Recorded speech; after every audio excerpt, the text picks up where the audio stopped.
Boa, Gani. Bom, vamos lá então, vamos trazer o nosso primeiro convidado aqui, que é o Thiago Ribeiro, ele que é investidor profissional e também consultor de investimentos, já está aqui com a gente então ao vivo. Oi, Thiago, seja muito bem-vindo, boa tarde para você. Olá, boa tarde, obrigado aí a vocês da BMC pelo convite, prazer falar com vocês. Prazer é nosso aqui pela sua participação. Ô, Thiago, queria começar então falando sobre o cenário da Bolsa Brasileira, né? Após um abril aí complicado, né? O Ibovespa, o principal índice aí da Bolsa Brasileira, ele encerrou maio com alta no mês, o indicador subiu 3,22%, chegando aí aos 111.351 pontos. Elevando aí para 6,23 a alta acumulada no ano. Eu queria que você fizesse uma análise do mês de maio e a expectativa para o mês de junho, o que o investidor ele deve levar em consideração para esse mês. Bacana, bacana. Eu acho que mais importante que isso é a gente olhar em uma janela temporal um pouquinho mais longa.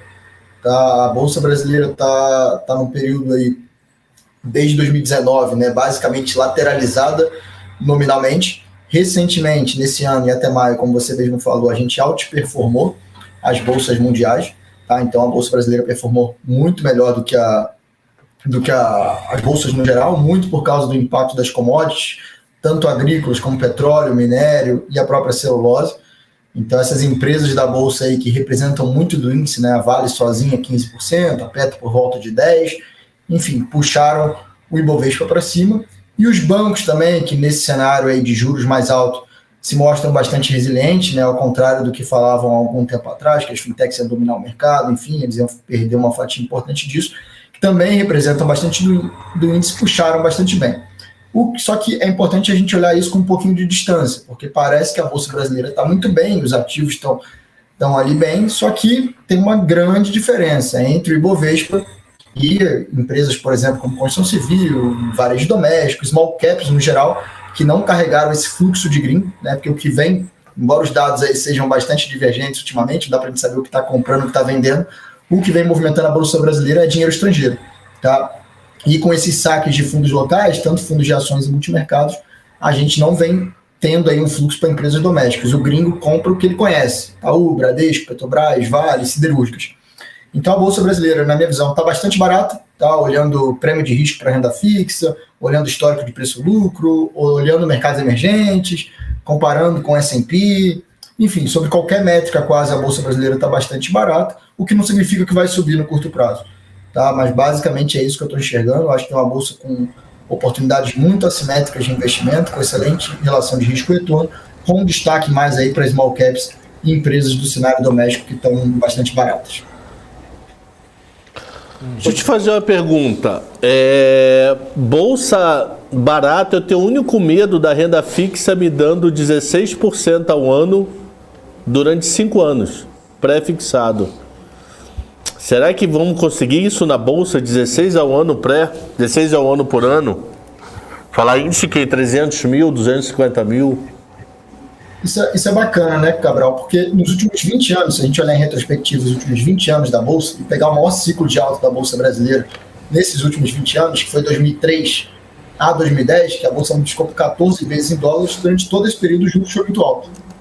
Tá? Então, durante todo esse período, o Brasil cresceu com juros altos, com ciclo de commodities expansão de crédito, consumo interno e etc. E quando a gente olha, basicamente, comparar uma NTNB com a taxa de retorno implícita das ações da Bolsa, hoje a XP até soltou um relatório bem bacana sobre isso, o diferencial, né, esse prêmio de risco está no maior nível histórico. Então, sim, obviamente tem um custo de oportunidade, o investidor pessoa física está vendo justamente isso, né? Para que eu vou correr algum nível de risco com esse pré nesses níveis, com a NTNB nesses níveis? Então, eu falo que hoje em dia o Brasil está barato sobre todas as vertentes. Tá? Se você quer investir em renda fixa, está excelente, renda fixa bastante barata no Brasil. Acho que até o João Braga, hoje da Encore, o gestor de fundo, falou no Twitter, né? Nosso maior produto da balança comercial é juros real. Se quer investir em Bolsa Brasileira, tem ativos muito baratos, tá? Muito baratos mesmo, bastante deprimidos. Fundos imobiliários também, porque vem sofrendo resgate, porque os investidores vão jogando para para a renda fixa. Então, é uma questão do perfil do investidor. Né? Eu estou mais alocado em bolsa, mas por uma questão, né, estritamente pessoal. Eu sou um cara de equities, sou um cara de ativos, enfim, mais de renda variável. Mas tem oportunidade para todo lado aí, como você mesmo falou. Ô, Tiago, prazer falar contigo, Alan Gani aqui falando. Você sabe que a nossa audiência ela gosta de duas coisas. Ela gosta de briga e ela gosta de grana. Então vamos para grana. Você falou das small caps, né, que são boas oportunidades aí. Mas se a gente for para setores, que setores você vê, tanto das smalls quanto das empresas maiores, você vê aí com uma grande possibilidade de performar bem a médio e longo prazo? Legal, cara, legal. Eu, nas últimas entrevistas da BMC, né, eu vinha falando que a bolsa inteira tá barata. Uns 3 meses, acho que foi a última vez que eu vim aqui, deixei um tempinho de voltar. Estava em férias, mas eu estava falando que a bolsa inteira estava barata, então não tinha por que o investidor concentrar risco, e era para ele ter mais ou menos 30% em commodities, 30% em utilities, que é basicamente, enfim, empresas elétricas, etc., que repassam inflação com fluidez, e outros 30% em small caps que estavam bastante amassados. E o porquê disso era por quê? Porque basicamente eu não sei o que vai acontecer. E a gente tendo diversificado assim, a gente consegue se aproveitar das oscilações de mercado a nosso favor. A gente não fica preso em nenhuma dessas subclasses de ações. Hoje em dia, o que eu acho que está tendo uma grande descorrelação entre, por exemplo, se olhar o BOVA e o Small Caps, eu acho que são os Small Caps, tá? Por uma questão de fluxo, esses fundos de ações, quando fazem análise de risco e volatilidade ali, eles privilegiam as Large Caps pelos setores de risco deles. Com isso, vem nas Small Caps. Essas ações, por terem menor liquidez, sofrem mais a mercado. Obviamente, eu acho que essas não vão ser as primeiras a subir no mercado de retomada Brasil, porque o fluxo primeiro é gringo, o fluxo primeiro vem nas large caps e depois, numa segunda onda, vem small cap. Mas eu certamente, aí, já respondendo sua pergunta, eu estaria olhando para small caps e depende do risco. Se o investidor quiser tomar um pouquinho mais de risco, setores cíclicos, construção civil, eu acho que está num nível já bastante barato, que coloca bastante do cenário no preço, de alta de custo, alta de juros, etc. Varejo de moda, tem bastante coisa ficando interessante também. E algumas small caps de setores ali espalhados. Eu gosto de Wiz, gosto de Lopes nesse patamar de preço, Ocean Pact é uma que eu venho acompanhando. Enfim, tem algumas small caps aí de setores que a gente não olha sob análise setorial, mas bastante baratas também. Maravilha. Já que você falou na questão de commodities, né, a gente tem até uma notícia aqui que saiu na Folha, que o Brasil perde boom de commodities com déficits, inflação e risco Bolsonaro, né, ao contrário do período aí de crescimento e dólar baixo aí nos anos 2000, o país não se beneficia tanto agora, né, nesse momento. Uma coisa são os fatos, né? E a outra coisa eu acho que é um pouco da narrativa que está se construindo aí, com risco de cenário eleitoral, com erros de governo na pandemia e toda a questão política que isso abarca. O que acontece, né? O cerne dessa questão é que as pessoas... O Brasil é um país pobre. Está tendo inflação no mundo inteiro, mas no Reino Unido, quando tem inflação, o inglês não deixa de comer e abastecer seu veículo por causa da inflação. O brasileiro deixa de comer. E esse é o grande problema. A economia está retomando, geração de empregos formais, confiança no setor está vindo bem, só que isso ainda não aparece na vida das pessoas. E com isso, os meios de imprensa, com todos os vieses aí de cada um, vêm levando isso, né? A economia commodities está bem e a gente não vem se aproveitando disso. Mas a verdade é que o saldo da balança comercial está bem positivo. Dívida bruta, PIB, o cenário esperado, que era, alguns falavam em 100% do PIB, a gente está no cenário aí de 78% de PIB. Obviamente, o que dificulta um pouco esse cenário fiscal ainda é a taxa de juros bastante elevada. Isso só vai diminuir quando a gente vê um pico de inflação, e aí o Cabral e os demais acho que sabem mais de macroeconomia do que eu. Então, é um pouco da narrativa. O Brasil sofre por ser um país pobre, mas eu acho que a economia está numa retomada bastante interessante. O Brasil é um país cíclico, então, igual a gente analisa empresas de commodities, o Brasil dá para ser analisado assim também. Quando o commodities tem alta, a receita aumenta, superávit aumenta, então com isso a dívida bruta diminui e a gente vive um cenário de expansão. A grande questão, a dúvida de todo mundo é: a gente está no topo do cenário de commodities ou a gente está no início de um superciclo? Né? E com isso, o superciclo vai levar a inflação do mundo, vai aumentar juros, como vai performar o Brasil? As pessoas acham que com juros altos no Brasil, a gente vai sofrer aqui. O que mostra a realidade dos fatos é que quando teve juros altos nos Estados Unidos, a Bolsa Brasileira performou muito bem. Por quê? Porque normalmente juros altos nos Estados Unidos significa commodities em alta. Então, o cenário está bastante difícil mesmo de visualizar, mas eu estou bastante confiante com o Brasil, com os preços aqui, mas tem muito risco. E só por ter muitos riscos que a bolsa está nesse preço também. Se a gente não tivesse esse cenário todo, certamente estaríamos em outro patamar. Meu amigo, deixa eu te fazer uma pergunta específica de uma frase sua. Varejo de moda. Varejo de moda, eu olho para eles, tirando a Arezzo. Para mim, a Arezzo está numa ilha. Eu acho a Arezzo excepcionalmente bom. Quer dizer, eu sou meio fã-clube, aí é complicado, né? Mas aí você vê Marisa. Marisa eu não sei o que quer fazer na vida. Eu não sei se Marisa quer vender roupa, se ela quer vender roupa na rua, se ela quer ficar sócio da Magazine Luiza, eu não sei o que Marisa quer.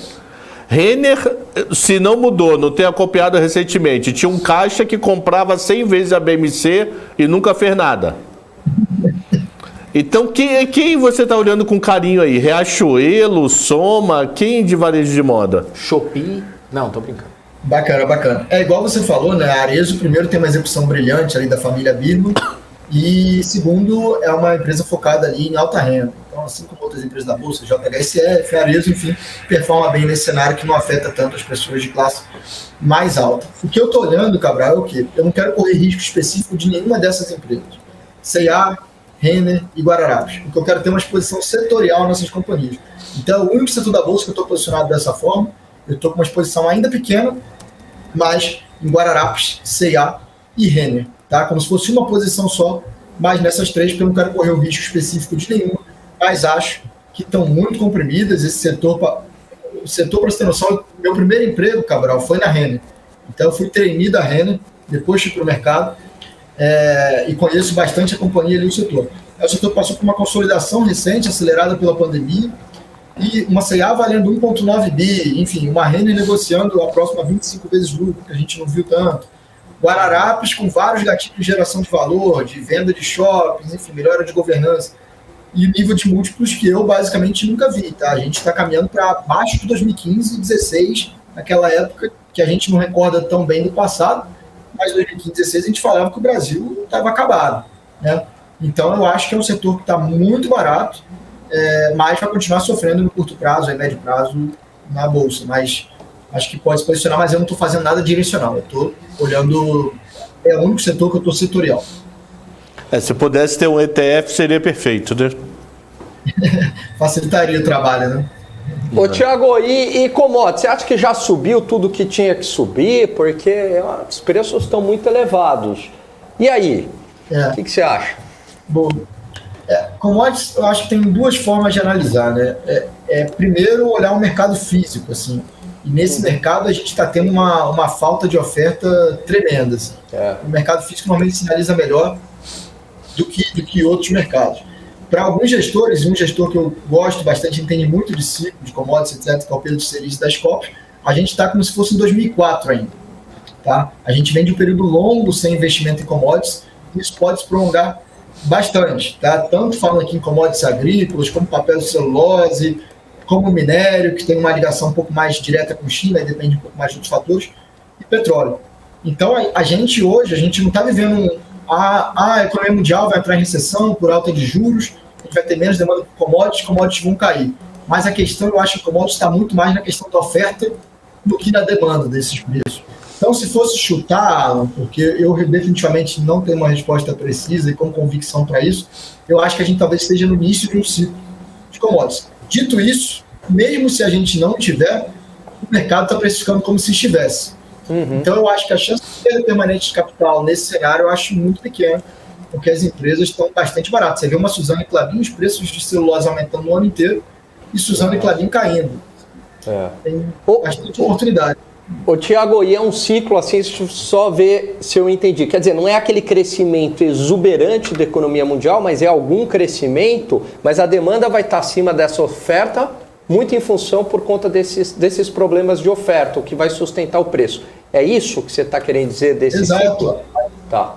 Com toda aquela história, ESG, sustentabilidade, enfim, a gente tem que lembrar que na pandemia as pessoas apontavam que era o fim da indústria de óleo e gás, gente. O petróleo foi para menos de zero. Agora as pessoas se esquecem, mas nenhum analista previa que a gente não vai estar nem $50 o barril agora. E a gente tá vivendo isso. Então, uma questão, igual você falou, muito mais de oferta, restrição de oferta. Para você ter noção, uma coisa que a gente acompanhando, por exemplo, o setor de óleo e gás, quem fornece serviço para eles, por exemplo, apoio offshore, embarcações, não tem navio no mundo para prestar serviço à Petrobras. A diária de um navio há 2 anos atrás, um ano atrás, que era $15 mil, $20 mil, está em $50 mil. Por quê? Porque não tem navio. E, ao mesmo tempo, o preço do frete não compensa a construção de novos navios. Então, é toda uma escala que para você... Por exemplo, refinaria. A gente não tem derivado nos Estados Unidos. Vai botar uma refinaria de pé hoje? É 4 anos. Então, é complicado a questão das commodities no mundo. E é difícil apontar, né? Mas eu acho que a gente está, talvez, no início aí de uma valorização bacana. E por isso que eu estou tão convicto com o Brasil. Eu acho que o Brasil, a gente está longe desse conflito geopolítico. A gente está melhor do que os fatos parecem mostrar. E a gente está acostumado com inflação alta que o mundo inteiro não está acostumado. A gente já passou por esse ciclo de aperto monetário que o mundo inteiro ainda só está sentindo o cheirinho dele. Perfeito. Já que você falou de Klabin e Suzano, o que a gente pode esperar aí para o mês de junho dessas empresas aí, devido aí aos conflitos aí, né, os impactos aí nas cadeias produtivas? Essas empresas, cara, a Klabin, por exemplo, tem 130 anos de história, a Suzano 140 anos de história. Essas empresas têm um valor na perpetuidade muito grande. Então, a gente olhar um mês da celulose, etc., influi pouco no valor presente dessas companhias, porque são companhias, primeiro, com ativos florestais. A Suzano, aí, para a informação do telespectador da BMC, é a maior dona de terra do Brasil. São 1,5 milhão de hectares de floresta plantada. Então, uma empresa centenária, com riqueza perene. Eu sempre brinco que o herdeiro de uma construtora tem que estar pronto para ficar pobre. Mas o herdeiro da Suzano pode ficar tranquilo que a empresa não vai quebrar. Então, é uma empresa com uma puta geração de caixa, a empresa mais competitiva do mundo no que faz, tá? Que é a produção de celulose, o custo de caixa de produção baixíssimo, preço da celulose lá em cima. O mercado penalizou um pouquinho, porque o dólar caiu, é uma empresa com quase 100% da receita em dólares, mas a Suzano, assim, olhando o médio e longo prazo, é uma empresa muito interessante para o investidor se posicionar, não com viés de trade, que vai se valorizar no curto prazo, mas é uma empresa que é a melhor do que ela faz no mundo, tem a vantagem competitiva gigante. E só resumindo bastante a tese, um eucalipto aqui no Brasil demora 6, 7 anos para estar em ponto de corte. Eucalipto e pinos. Lá fora, Finlândia, etc., 20 anos. Então, o Brasil basicamente vende sol, terra e água, transforma isso e vende celulose. Basicamente isso, a gente é muito competitivo no que faz. Gosto muito de Suzano e Klabin nesses preços. Ô, Thiago, e Estados Unidos? Como é que você está vendo? É recessão, depressão, anda de lado? Ali eu estaria muito desconfortável em estar, tá? Tem até uma história pessoal que eu posso compartilhar. Meu pai foi morar lá em 2015 e 2016.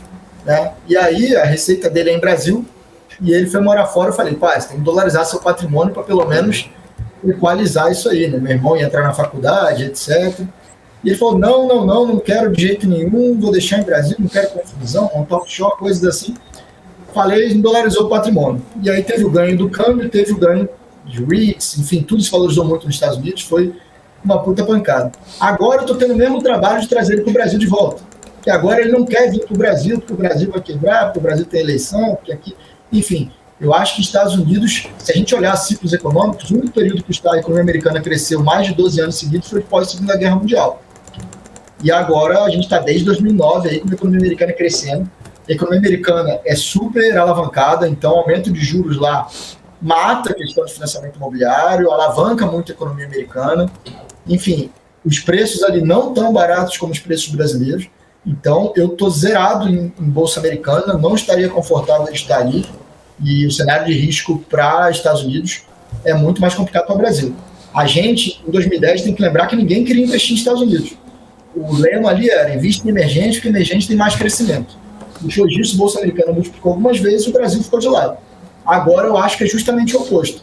Mas o investidor fazer isso, ele tem que tirar vários vieses, porque se olhar na retrospectiva, a Bolsa Americana é só subir. O próprio investidor americano de 35 anos nunca viu a Bolsa cair, se ele começou a investir com seus 20 e poucos anos. Então, vai falar para esse cara que vai começar a cair agora. É difícil, mas eu não estaria confortável em estar lá com essa provável aumento de juros, por causa de ciclos também e etc. Então, já que não está confortável estar lá, vamos voltar para cá. Eu gosto, eu fico mais tranquilo aqui hoje em dia, pode parecer, né, maluquice, mas eu acho que o Brasil vende o que o mundo está precisando agora, que é energia, comida, e basicamente é isso. A gente é uma economia cíclica e a gente tem que saber investir no Brasil, que a gente é uma economia cíclica. Então vamos tentar morar. Desculpa te cortar, vamos tentar morar. Um setor que eu sempre tive uma dificuldade grande de olhar é construção civil. Eu assumo isso, né? Aquele papo, juros está barato, eles vão porrar de ganhar dinheiro, juros está alto, eles vão quebrar. Pô, os caras estão acostumados com hiperinflação. Mas minha dúvida vai de caso prático. Nós fizemos um programa aqui ano passado com um convidado que é especialista em fundo imobiliário. E uma das perguntas que eu fiz para ele é o seguinte: olha, no quarteirão que eu moro, em 3 quarteirões, estão pipocando 600 a 700 apartamentos. Essa história tem 6 meses. Nenhum prédio vendeu tudo. Nenhum prédio tá aquela plaquinha lá, vendeu tudo. Porque às vezes, mesmo sem vender tudo, o cara mente só para poder fazer um marketing. Nem isso eles estão fazendo. Então, minha dúvida é o seguinte: construção civil, juros é veia. Né? Nem se pensa, é veia. Porque vou lá na Caixa Econômica, no Itaú Bradesco, está mais caro. Ele vai lá emitir uma CRI, ele vai lá pegar dinheiro via Ligue, ele vai pegar dinheiro via LCI, está tudo mais caro. A minha dúvida é, como é que está esse setor? Esse setor, ele não se preparou para a alta dos juros, ele não pensou que a crise ia ser tão pesada. Existe algumas ilhas dentro do setor. O que é algumas ilhas? Eu vou chutar o nome. Sei lá, a Lopes está fora da curva, ela se adaptou tão bem que ela está voando e as outras não. Lopes foi que veio na cabeça, tá? Porque eu não acompanho tão de perto. Eu acompanho de perto o fundo imobiliário, mas não diretamente a construção, e sim eles depois de pronto. Então, como é que está esse setor, por favor? O setor está muito difícil, assim, igual você falou. A gente teve um ciclo, um início de um ciclo positivo ali, né, depois da melhora de economia brasileira. Só que o que aconteceu foi, juros caiu, os construtores normalmente começam a lançar tudo, aí dá sobre-oferta, e aí quando os juros sobem, o que acontece? O custo de financiamento aumenta, não tem demanda por esses imóveis, eles ficam com custo de estoque, às vezes estão alavancadas e aí quebram, né? A gente viu no último ciclo de IPOs da Bolsa Brasileira lá, Brookfield, Gafisa, Tecnisa, PDG, quase tudo foi para o buraco ainda por causa de uma expansão geográfica, por quererem dominar o mundo. E aí uma pergunta que eu sempre faço é: qual é a maior empresa de construção civil do mundo? Qual a maior empresa dos Estados Unidos? Não tem isso. São empresas com vantagens competitivas locais e que o negócio de construção civil não é beneficiado por escala. Tá? Então, escala de grande porte, o mercado não é beneficiado. Dito isso, o cenário está sofrível. O que o investidor tem que buscar? Porque tudo está barato. Então, você pega o NAV, o valor do ativo líquido, você for liquidar as empresas. Tem empresa aí negociando a 40% desse valor. E sem dívida e com 500 milhões em caixa. Eu estou falando da Iven, construtora. Então, uma empresa que tem exposição a Rio Grande do Sul, via Melnick, ela tem 45% da Melnick, e São Paulo, via uma empresa super capitalizada, com controladores excepcionais, família Gerdene, Zafari e o próprio Melnick, que sempre ali no histórico do Rio Grande do Sul deu ROI acima de 20%. Então, uma empresa que está bacana. Outra empresa, uma ilha aí do setor, JHSF. Por quê? Porque atende público altíssima renda. Então, o cenário de pressão de custo dela não afeta tanto, crédito não afeta tanto, e esses consumidores não foram tão afetados. A Lopes, que você falou, a Lopes é uma imobiliária. Então, ela tem a parte de lançamentos e a parte de imóveis usados. A parte de lançamentos sofre mais. A parte de imóveis usados, um pouco menos. Até porque a gente fala que os juros aumentou, mas os juros do financiamento aí está 9 e pouco, que é o histórico do Brasil. A gente só voltou basicamente à nossa normalidade, né? Os juros aí de Itaú está 9 e pouco, BRB aqui onde eu moro é Brasil, ainda está 8,50, Bradesco 9 e pouco, se eu puder 9 e pouco. Então esse é o cenário. Eu acho que o investidor desse setor, quem se posicionar, tem que saber que tem que ter bastante paciência, o setor pode demorar bastante, acho que vai começar a dar somente quando mostrar a inflexão na curva de juros, mas os ativos estão muito baratos. E a gente, Cabral, quando você estiver vendo algum analista falar, agora os juros caíram, construção civil, e depois a ação anda bastante, todo mundo vai querer comprar construção civil. Em 2019, lembro antes da pandemia, a Iven estava 15, 16 reais, todo mundo mandando comprar a Iven. Agora está R$4, ninguém quer. Né? Então, basicamente é um pouco disso. Tem que ter paciência nesse setor muito difícil. um setor que tem que saber entrar, saber a hora de entrar e saber a hora de sair, e um setor que tem que entender quem são as pessoas que estão ali. Porque é um negócio muito difícil de analisar. Igual você falou, cada empresa bota as obras numa SPE. Então você tem que entender o que está em cada sociedade de propósito específico ali. Não é um setor para a pessoa física andar de peito aberto, não. Tem que entender o que está fazendo. Fechou. É isso. Gani, mais alguma coisa, Gani? Aqui, pergunta, Gani, já que ele falou de alta renda, JHS e Iven, fala dos teus apartamentos aí, como é que tá o pagamento, não sei o quê. Não, ele falou já de tanta coisa, foi ótimo, então eu vou perguntar de fundos imobiliários. Se eu devo vender meus apartamentos, que eu tenho, Faria Lima ali e tal, naquele, né?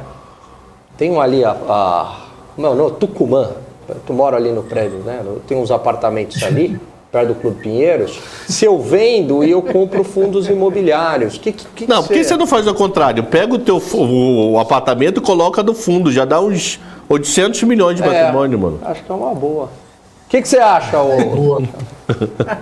Primeiro, eu acho que você não precisa fazer nada. Você já está aposentado, acho que não vai dar diferença nenhuma. Mas olhando a tornar mais eficiente seu portfólio, inclusive eu tenho um cliente que tinha algumas salas comerciais no Rio. Cara, mandei vender tudo, assim, e comprar fundo imobiliário. Eu acho que é absurda a discrepância entre o valor da economia real e o preço dos fundos imobiliários. Você vê, sei lá, preço de sala comercial no Rio sendo negociado a 15 mil metros. E imóvel via fundo imobiliário na Faria Lima negociando a 8, 9 mil metros quadrados comprando fundo imobiliário. E aí minha preferência em fundo imobiliário, aí hoje em dia, talvez pelo momento, seja fundos de fundos. Eu nunca tive fundos de fundos, mas nesse momento, só explicando para o telespectador por que a preferência por fundos de fundos, são fundos que têm fundos imobiliários. E eles hoje estão com duplo desconto que eu falei, por quê? Porque o valor de mercado dos fundos imobiliários que compõem ele, na verdade, o valor patrimonial de um fundo de fundo é o valor de mercado dos fundos imobiliários que compõem ele. E esse valor de mercado está com desconto sobre o valor patrimonial do fundo imobiliário também.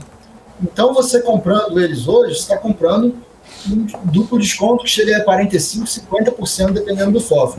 E esses produtos, eles têm beta maior do que o IFIX. Então, o que significa isso? Se o IFIX sobe, eles sobem mais. Se o IFIX cai, eles caem mais. Por quê? Porque eles têm duas rendas. Uma é a renda de aluguéis recorrente e outra é a renda de ganho de capital. Quando o mercado cai, o mercado já precifica que eles não vão ter esse ganho de capital, que é o que aconteceu. Então, hoje em dia, para quem não quer ter trabalho e quer se expor a fundo imobiliário de maneira inteligente e com duplo desconto, eu acho que fundos de fundos é bem interessante, ou fundos de lajes comerciais são outros que eu gosto bastante.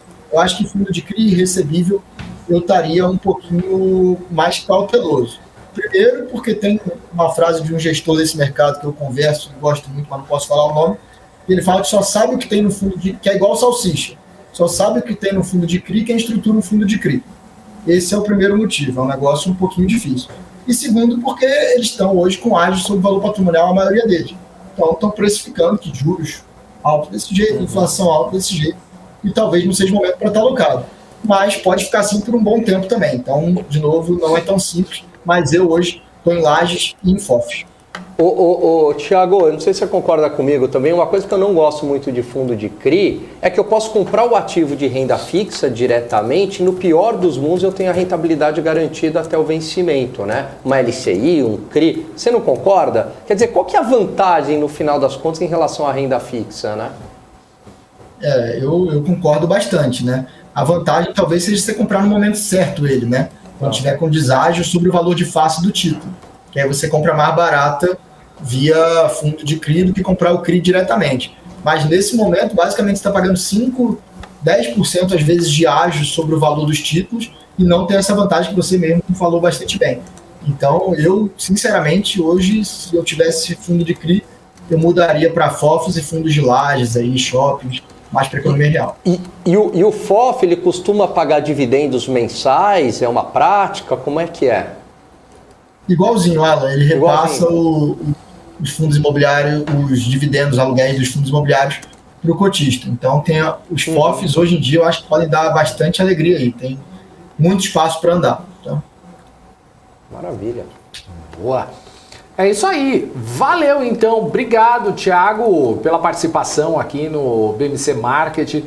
Valeu mais uma vez. Muito obrigado e até a próxima. Obrigado, gente, sempre à disposição e parabéns pelo trabalho que vocês fazem aí, divertido e ao mesmo tempo bastante rico.